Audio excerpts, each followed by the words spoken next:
अरे वाह, क्या गजब की खुशबू आ रही है खाने से। लगता है आज कुछ जबरदस्त बन रहा। सिर्फ इसकी महक से ही मुंह में पानी आ गया। ओए लोमड़ी, अभी तक खाना तैयार नहीं हुआ। आज नमक गिन गिन कर डाल रही है क्या? तुझे पता है ना, मुझे भूख ज्यादा देर तक बर्दाश्त नहीं होती, और जब मुझे गुस्सा आता है तब सामने वाले की चीखें पूरे जंगल में सुनाई देती है। मालिक, बस आखिरी मसाला मिला रही हूँ। आज का नाश्ता थोड़ा खास है, इसलिए पकने में थोड़ा समय लग गया। आप बस 2 पल और इंतजार कर लीजिए, शिकायत का एक भी मौका नहीं दूंगी। आज तो बड़ी सफाई दे रही है, लगता है बहाने बनाने में भी उस्ताद हो गई है। याद रख, मुझे खाने के स्वाद से ज्यादा अपने वक्त की कीमत पता है, और जो मेरा वक्त खराब करता है मैं उसकी पूरी जिंदगी खराब कर देता हूँ। थोड़ी ही देर बाद गधा जंगल से वापस लौटता है। मालिक, आपकी कही हुई एक भी चीज नहीं छोड़ी। लकड़ियाँ भी ले आया हूँ, शहद भी मिल गया और फल भी पूरे हैं। रास्ता थोड़ा लंबा था, इसलिए लौटने में देर हो गई, लेकिन मैंने जल्दी आने की पूरी कोशिश की। पूरी कोशिश की, ये शब्द मुझे बिल्कुल पसंद नहीं है। कोशिश से मेरा पेट नहीं भरता, मेरा हुक्म पूरा होना चाहिए। अगर आज मुझे किसी भी चीज की कमी मिल गई ना, तो कल तू ये सामान नहीं, अपनी टूटी हुई हड्डियां उठाकर घूमेगा। माफ कर दीजिए मालिक, आगे से ऐसी गलती नहीं होगी। मैं रात में ही निकल जाया करूँगा, लेकिन आपको इंतजार नहीं करना पड़ेगा। बस आज की भूल आखिरी समझ लीजिए, दोबारा शिकायत का मौका नहीं मिलेगा। लोमड़ी ये सब देख रही थी। उसके चेहरे पर गुस्सा साफ दिखाई दे रहा था, लेकिन उसने उसे अपने डर के पीछे छिपा लिया। मालिक, इसकी गलती नहीं थी। शहद वाला पेड़ बहुत दूर था और ऊपर से मधुमक्खियाँ भी टूट पड़ी थी। फिर भी ये खाली हाथ नहीं लौटा, आपकी हर चीज लेकर ही वापस आया है। मैंने तुझसे इसकी वकालत करने को कहा था क्या? लगता है नाश्ता बनाते बनाते तेरी अक्ल भी पक गई है। सुन, गुलाम का काम सिर्फ हुक्म मानना होता है, सलाह देना नहीं। अगली बार बीच में बोली ना तो खाना नहीं बनाएगी, सीधे इसी चूल्हे में जलती नजर आएगी। माफ कर दीजिए मालिक, जुबान फिसल गई थी। आगे से बिना पूछे एक शब्द भी नहीं बोलूंगी। आप जैसा कहेंगे वैसा ही होगा। शेर वापस अपनी खाट पर जाकर बैठ जाता है। उसके चेहरे पर एक जहरीली मुस्कान फैल जाती है। अच्छा है, तुम दोनों को अपनी औकात याद है। इसी तरह सिर झुकाकर रहोगे तो सांसें भी चलती रहेंगी। जिस दिन सिर उठाने की कोशिश की, उसी दिन गर्दन धड़ से अलग कर दूंगा। नाश्ता तैयार हो चुका था। राजा शेर बड़े चाव से हर निवाले का स्वाद ले लेकर खा रहा था, जबकि थोड़ी दूर खड़े गधा और लोमड़ी भूखी नजरों से उसे देख रहे थे। दोनों को बस यही उम्मीद थी कि शायद कुछ बच जाए, ताकि उनके हिस्से में भी 2 निवाले आ जाए। क्या हुआ? ऐसे मेरा मुंह क्या देख रहे हो तुम दोनों? चलो जंगल जाओ, कल के खाने का सामान लेकर आओ। लकड़ियां भी खत्म हो रही हैं, और पानी का एक घड़ा भी नहीं बचा। नदी से पानी भरकर लाना। और हाँ, देर हुई तो वजह मत बताना, क्योंकि मुझे बहाने सुनने की आदत नहीं है। महाराज, अभी तो काम से थोड़ी देर पहले ही खाली हुई हूँ। सुबह से कुछ खाया भी नहीं है। अगर थोड़ी देर आराम करने दें तो फिर तुरंत काम पर निकल जाऊंगी। मुझसे जुबान लड़ाने लगी है तू। भूल मत, तुम दोनों मेरे गुलाम हो। मैंने तुम्हें खरीदा है, इससे पहले कि मेरा सब्र खत्म हो और मैं अपना होश खो बैठूं। चुपचाप निकल जाओ। जो हुक्म सरकार, अभी चलते हैं, आपको शिकायत का मौका नहीं देंगे। चलो लोमड़ी, देर हो गई तो मालिक का गुस्सा और बढ़ जाएगा। हर दिन की तरह आज भी उसने हुक्म मान लिया था, मगर उसके अंदर गुलामी के खिलाफ एक चिंगारी धीरे धीरे जलने लगी थी। गधे, रोज रोज इसके नखरे अब मुझसे नहीं झेले जाते। गुलाम है तो क्या, दिन रात बस हमसे काम ही करवाता रहेगा। हमारी भी कोई जिंदगी है, हम भी अच्छा खाना चाहते हैं, थोड़ा आराम करना चाहते हैं। बात तो बिल्कुल सही कह रही हो लोमड़ी बहन, लेकिन हम कर भी क्या सकते हैं? उसके खिलाफ जा नहीं सकते, उससे लड़ नहीं सकते, और नहीं उसके सामने बगावत करने की हिम्मत है। चलो आगे क्या करना है वो बाद में सोचेंगे। फिलहाल मैं नदी किनारे पानी भरने जा रही हूँ। तुम यहाँ लकड़ियाँ इकट्ठी कर लो, मैं लौट कर आती हूँ, फिर साथ में गुफा चलेंगे। ठीक है, लेकिन जल्दी लौटना। मैं यही तुम्हारा इंतजार करूँगा। कहीं इधर उधर मत भटक जाना, नहीं तो फिर वो शेर हम दोनों की खाल उतार देगा। लोमड़ी बिना समय गवाए गधे को लकड़ियों के बीच छोड़कर नदी की तरफ चली जाती है।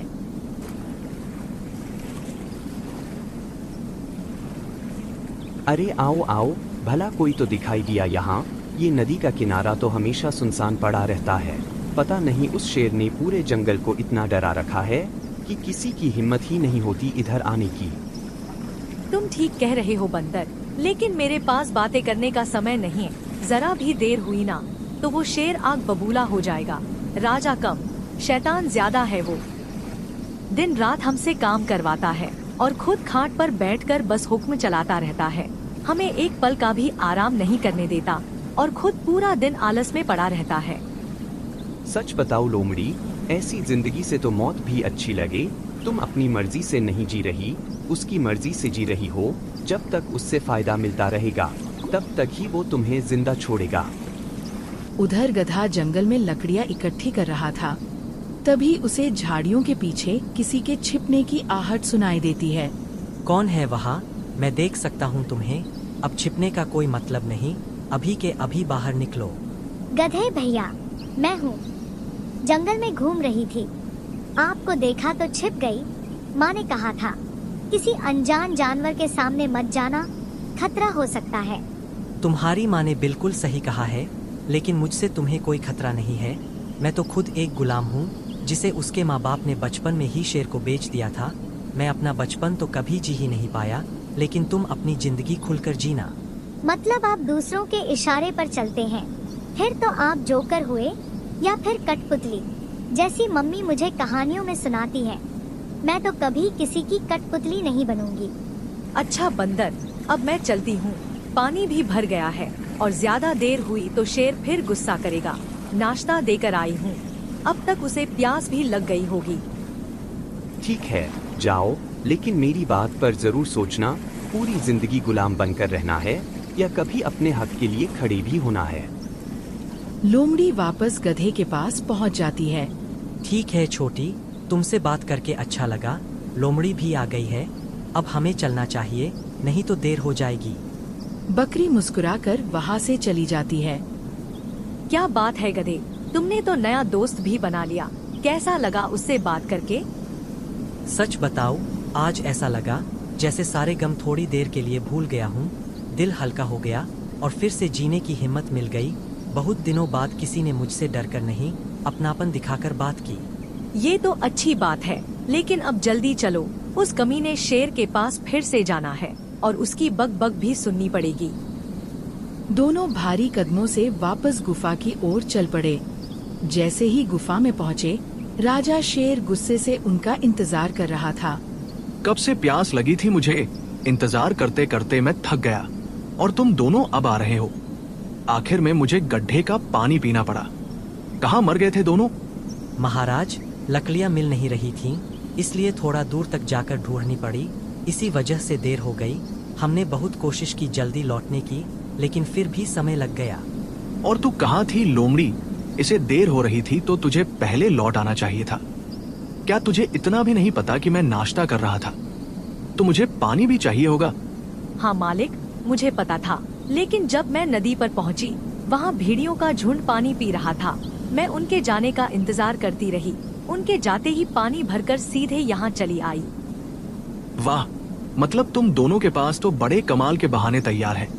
लगता है पहले ही बैठकर पूरी योजना बना ली थी कि कौन क्या झूठ बोलेगा। लेकिन ये बात भूल गए दोनों, शेर इतना भी नादान नहीं होता कि तुम्हारी ऐसी झूठी कहानियों पर यकीन कर ले। तुम्हारी इसी चालाकी की सजा ये है कि आज तुम दोनों भूखे सोओगे, एक निवाला भी नहीं मिलेगा। अब जाओ और खाली पेट जाकर लेट जाओ। काफी रात हो चुकी थी। राजा शेर बेफिक्र होकर गहरी नींद में सो रहा था, लेकिन गधा और लोमड़ी भूखे पेट थे। भूख ने उनकी आंखों से नींद छीन ली थी। लोमड़ी, आज मुझे उस छोटी बकरी की बात बार बार याद आ रही है। उसने मुझे शेर की कठपुतली कहा था, और सच कहूँ तो उसने गलत भी नहीं कहा। क्या हम पूरी जिंदगी ऐसे ही इसके इशारों पर नाचते रहेंगे?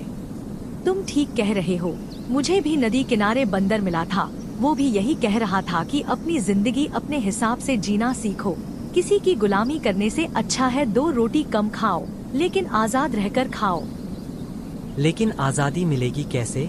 हम उससे लड़ भी नहीं सकते और बिना बताए यहाँ से भाग भी नहीं सकते। वो हमें ढूंढ निकालेगा, फिर पहले से भी बुरा हाल करेगा। कुछ ना कुछ तो करना ही पड़ेगा गधे। अब मुझे भी आज़ादी चाहिए। बहुत कर ली गुलामी, अब और नहीं। अब शुरू होगी बगावत और इस बार हम अपने हक की लड़ाई लड़ेंगे। तभी नींद में ही राजा शेर बड़बड़ाने लगा। सो जाओ दोनों, ज्यादा बकबक मत करो। मेरी नींद खराब हुई ना तो दोनों उसकी सजा भुगतोगे। शेर की चेतावनी सुनकर दोनों ने तुरंत आंखें बंद कर लीं। लेकिन इस बार उनकी आंखों में नींद नहीं थी, सिर्फ आजादी का सपना था।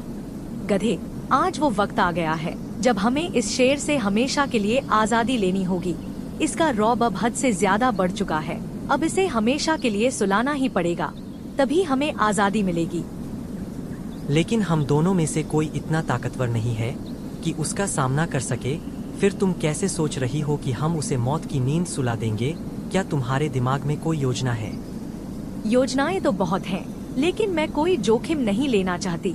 इस बार ऐसा काम होगा जिसमें गलती की जरा भी गुंजाइश नहीं होगी। उसका इंतजाम हमें पहाड़ी पर मिलेगा। पहाड़ी पर ऐसा क्या है? आखिर तुम्हारे दिमाग में चल क्या रहा है? मुझे भी तो बताओ, शायद मैं भी तुम्हारी कुछ मदद कर सकूं। पहाड़ी पर एक वैद्य रहता है। उसके पास जड़ी बूटियों के साथ साथ जहर भी है। हम उसी से जहर लेंगे और उसे शेर के खाने में मिला देंगे। जैसे ही वो खाना खाएगा, उसका नाम हमेशा के लिए खत्म हो जाएगा। अरे, इतनी काम की बात अब बता रही हो, फिर देर किस बात की? चलो अभी इसी वक्त पहाड़ी की तरफ चलते हैं। दोनों बिना एक पल गवाए पहाड़ी की ओर चल पड़े। उन्हें नहीं पता था कि आज उठाया गया उनका एक कदम पूरे जंगल की किस्मत बदलने वाला था। लोमड़ी और गधा पहाड़ी पर रहने वाले वैद्य के पास पहुंच जाते हैं।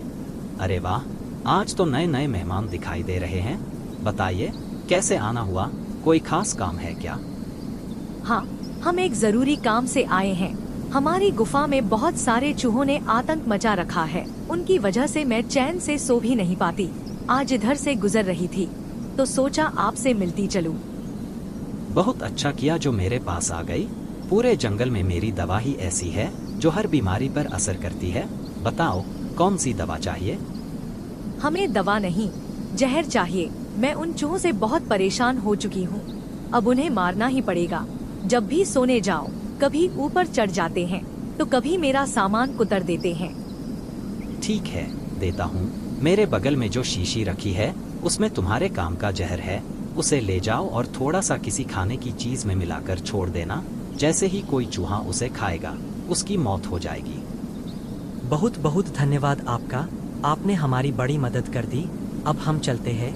आगे भी कभी किसी चीज की जरूरत पड़ी तो सबसे पहले आपके पास ही आएंगे। इतना कहकर दोनों जहर की शीशी लेकर वापस जंगल की ओर चल पड़ते हैं। आ गए कमबख्तों, चलो, अंधेरा होने वाला है। जल्दी से रात का खाना बनाना शुरू करो।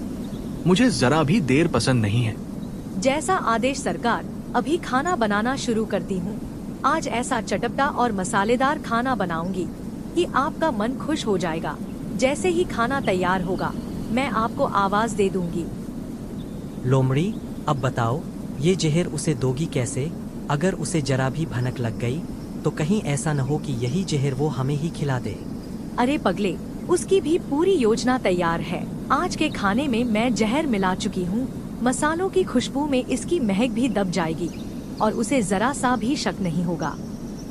ठीक है, लेकिन बहुत ध्यान से करना। उसकी नाक बहुत तेज है। और हाँ, आज उतना ही खाना बनाना जितना वो अकेला खा सके, नहीं तो कहीं हमें भी खाने के लिए न कह दे। हाँ ठीक है, शांत रहो, नहीं तो वो शैतान फिर से चिल्लाना शुरू कर देगा। आज भर उसकी डांट और सुन लेते हैं। कल से हमारी आजादी शुरू हो जाएगी। रात का खाना तैयार हो चुका था। उठिए महाराज, खाना तैयार है। देखिए, आज आपके लिए कितना स्वादिष्ट भोजन बनाया है। जरा खाकर तो बताइए, स्वाद कैसा लगा? क्या बात है लोमड़ी, आज कुछ ज्यादा ही खुश दिखाई दे रही है। कोई खास बात है क्या? नहीं महाराज, बस आज खाना अच्छा बना है, इसलिए खुश हूँ। अब आप खाइए और बताइए, मेरी मेहनत रंग लाई या नहीं। शेर खाना खाना शुरू कर देता है। उधर लोमड़ी और गधा मन ही मन खुश हो रहे थे। खाना तो खत्म हो गया, लेकिन स्वाद की बात ही मत पूछो। आज ऐसा लगा जैसे खाने में अमृत मिला हो। वाह लोमड़ी, आज तो मजा आ गया। अचानक शेर के पेट में तेज दर्द उठता है। क्या हुआ महाराज? आज आप कुछ बदले बदले लग रहे हैं। सब ठीक तो है या अभी भी पेट नहीं भरा? कहिए तो कुछ और खाने को ले आऊं? नहीं, अब भूख नहीं है। पता नहीं अचानक क्या हो गया, पेट में बहुत तेज दर्द हो रहा है, सिर भी घूमने लगा है। ऐसा लग रहा है जैसे चक्कर आ रहे हों। आज से पहले मेरे साथ ऐसा कभी नहीं हुआ। इतना सुनते ही लोमड़ी और गधा जोर जोर से हंसने लगते हैं। तुम दोनों की इतनी हिम्मत कि मेरा मजाक उड़ा रहे हो। बस एक बार मुझे ठीक हो जाने दो, फिर बताता हूँ तुम दोनों को। ठीक तो तुम अब होने से रहे, क्योंकि आज तुम्हारे खाने में जहर मैंने मिलाया था। रोज रोज की इस गुलामी का अंत करना था और आज हमने कर दिखाया। बहुत सहा है हमने तुम्हें। हर दिन काम किया, गुलामी की, आधे पेट सोए, न कभी इज्जत मिली न प्यार, बस हर बात पर डांट और धमकी मिली। अब आज से सब बदल जाएगा। तुम दोनों ने मेरे साथ गद्दारी की है, मुझे धोखा दिया है, मेरे साथ छल किया है। इसकी सजा तुम्हें जरूर मिलेगी। जब जिंदा रहोगे तब ना सजा दोगे, मरने के बाद भूत बनकर तो आने से रहे। अब बस कुछ ही सांसें बची है तुम्हारे पास। अगर कोई आखिरी बात कहना चाहते हो तो कह दो। अगर मैं सच में मरने वाला हूँ तो मरने से पहले एक सच बताकर जाना चाहता हूँ, नहीं तो मेरे साथ साथ वो सच भी हमेशा के लिए दफन हो जाएगा। कैसा सच? क्या छिपा रखा था तुमने हमसे? जो मैं आज बताने जा रहा हूँ उसे सुनकर शायद तुम्हारे हाथ पैर कांप जाए। जब तुम दोनों बहुत छोटे थे तब मैं इस जंगल का जवान राजा था। मुझे अपने बुढ़ापे की चिंता सताने लगी थी, इसलिए मैंने तुम्हें तुम्हारे माँ बाप से खरीद लिया। वो तुम्हें बेचना नहीं चाहते थे, लेकिन मैंने उन्हें मजबूर किया, डराया, धमकाया, तब जाकर वो माने। आज शायद वो इस दुनिया में भी नहीं होंगे, मैं मानता हूँ। अपने फायदे के लिए मैंने तुम दोनों से झूठ बोला, तुम्हें गुलाम बनाया, लेकिन उस गलती की सजा मुझे मौत मत दो प्लीज। मुझे बचा लो, मैं कसम खाता हूँ। आज के बाद तुमसे कभी कोई काम नहीं करवाऊंगा, तुम्हें हमेशा के लिए आजाद कर दूंगा। तुमने हमसे हमारा बचपन छीन लिया, हमारे माँ बाप का प्यार छीन लिया, हमारी नींद, हमारा चैन, हमारी जवानी, सब कुछ बर्बाद कर दिया, और अब चाहते हो कि हम तुम्हें छोड़ दें? आज तक हम तुम्हारी गुलामी करते रहे क्योंकि हमें सच्चाई पता ही नहीं थी। बिना खाए पिए तुम्हारा हर हुक्म माना, और अब जब तुम्हारी मौत सामने खड़ी है तब तुम्हें सच बताना याद आया। आज हमें आज़ादी मिलकर रहेगी, चाहे तुम जिंदा रहो या मर जाओ। ऐसा मत कहो, मुझे बचा लो, मैं अपनी हर गलती मानता हूँ। आगे से कभी तुम दोनों से कोई मतलब नहीं रखूंगा। बस एक बार मेरी जान बचा लो, मैं अपनी जिंदगी की भीख मांग रहा हूँ। शेर दर्द से तड़प रहा था। लोमड़ी और गधा उसकी तरफ देख रहे थे। तभी गुफा के बाहर से किसी के आने की आवाज सुनाई देती है। रुको, कोई भी जल्दबाजी मत करना, मैं समय पर आ गया, वरना बहुत देर हो जाती। अरे ज़ेब्रा जी, आप यहाँ, आपको कैसे पता चला? जब तुम मेरे पास चूहों के लिए जहर लेने आई थी तभी मुझे तुम्हारी बात पर थोड़ा शक हो गया था। तुम्हारी आंखें कुछ और कह रही थीं और तुम्हारी जुबान कुछ और। मैं समझ गया था कि ये जहर किसी चूहे के लिए नहीं है, इसलिए मैं एहतियात के तौर पर इसकी औषधि भी साथ लेकर तुम्हारे पीछे पीछे चला आया। सोचा अगर मेरा शक सही निकला तो शायद किसी की जान बचाई जा सके। ज़ेब्रा, मुझे बचा लो, मैं मरना नहीं चाहता। मैं अपनी हर गलती मान चुका हूँ। मैं तुम दोनों से हाथ जोड़कर अपनी जान की भीख मांगता हूँ। अगर आज बच गया तो कभी किसी जानवर को गुलाम नहीं बनाऊंगा। लोमड़ी, अब फैसला तुम्हारे हाथ में है। चाहे तो आज इसकी कहानी यही खत्म कर दो, या फिर इसे एक आखिरी मौका दे दो। जो भी फैसला तुम करोगी उसी के साथ खड़ा रहूंगा। सच कहूँ तो मेरा दिल चाहता है कि इसे इसके किए की पूरी सजा मिले, लेकिन अगर आज हमने भी इसकी तरह बदले में मौत चुन ली तो फिर हमारे और इसके बीच फर्क ही क्या रह जाएगा। गलती करने वाला अगर सच में अपनी गलती मान ले तो उसे सुधारने का एक मौका मिलना चाहिए। लेकिन याद रखना शेर, ये तुम्हारा पहला और आखिरी मौका है। ज़ेब्रा जी, इसे औषधि दे दीजिए। आज इसकी जान हमारी वजह से नहीं, हमारी इंसानियत नहीं, हमारी दया की वजह से बचेगी। ठीक है, लेकिन याद रखना शेर, हर किसी को दूसरा मौका नहीं मिलता। आज जो जिंदगी तुम्हें वापस मिल रही है उसकी कीमत समझना। ये औषधि कुछ ही देर में अपना असर दिखाएगी, उसके बाद तुम्हारी जान बच जाएगी। कुछ ही देर में औषधि अपना असर दिखाने लगती है। धीरे धीरे शेर का दर्द कम होने लगता है। आज तुम दोनों ने मुझे नई जिंदगी दी है। मैं चाहता तो राजा होने का घमंड दिखाता, लेकिन आज समझ आया कि असली ताकत डराने में नहीं, माफ करने में होती है। मैं तुम दोनों से दिल से माफी मांगता हूँ। जितना दुख मैंने तुम्हें दिया, शायद उसकी भरपाई कभी नहीं कर पाऊंगा, लेकिन आज से पूरी कोशिश करूंगा कि मेरे कारण किसी और जानवर की आंखों में आंसू ना आए। मैं पूरे जंगल की कसम खाकर कहता हूं, आज के बाद कभी किसी जानवर को गुलाम नहीं बनाऊंगा, किसी को डरा धमकाकर उसकी आजादी नहीं छीनूंगा। आज से लोमड़ी और गधा पूरी तरह आजाद है। ये जहां चाहे जाए, जैसे चाहे जिए। अब इन पर मेरा नहीं, सिर्फ इनकी अपनी जिंदगी का हक होगा। लोमड़ी, सुना तुमने? आज पहली बार किसी ने हमें गुलाम नहीं, आजाद कहा है। मुझे तो यकीन ही नहीं हो रहा कि अब कोई हम पर हुक्म नहीं चलाएगा। अब हम अपने लिए जिएंगे, अपनी मर्जी से जिएंगे। हाँ गधे, आज सच में लग रहा है कि हमारी जिंदगी वापस मिल गई। जिस आजादी के लिए हमने इतना कुछ सहा, वो आज आखिर हमें मिल ही गई। और शेर, उम्मीद करती हूँ कि आज के बाद तुम्हारी पहचान एक क्रूर राजा की नहीं होगी। जेब्रा जी, अगर आप सही समय पर औषधि लेकर नहीं आते तो आज सब कुछ खत्म हो जाता। आपका ये एहसान हम कभी नहीं भूलेंगे। मुझे खुशी है कि मैं सही समय पर आ गया। अगर मैं देर कर देता तो आज पूरा जंगल एक नई शुरुआत देखने से वंचित रह जाता। याद रखना, ताकत का मतलब किसी को दबाना नहीं होता। असली राजा वही होता है जो सबको साथ लेकर चले। उस दिन के बाद राजा शेर ने कभी किसी जानवर को गुलाम नहीं बनाया। लोमड़ी और गधा अपनी मर्जी से जीने लगे। पूरे जंगल में फिर से खुशी लौट आई। अब वहाँ डर नहीं, आजादी थी। अगर आपको ये कहानी पसंद आई हो तो वीडियो को लाइक करें, चैनल को सब्सक्राइब करें और कमेंट करके जरूर बताइए कि आपको सबसे अच्छा किरदार कौन सा लगा। ऐसी ही दमदार जंगल की कहानियाँ देखने के लिए हमारे साथ जुड़े रहिए। मिलते हैं अगली शानदार कहानी में।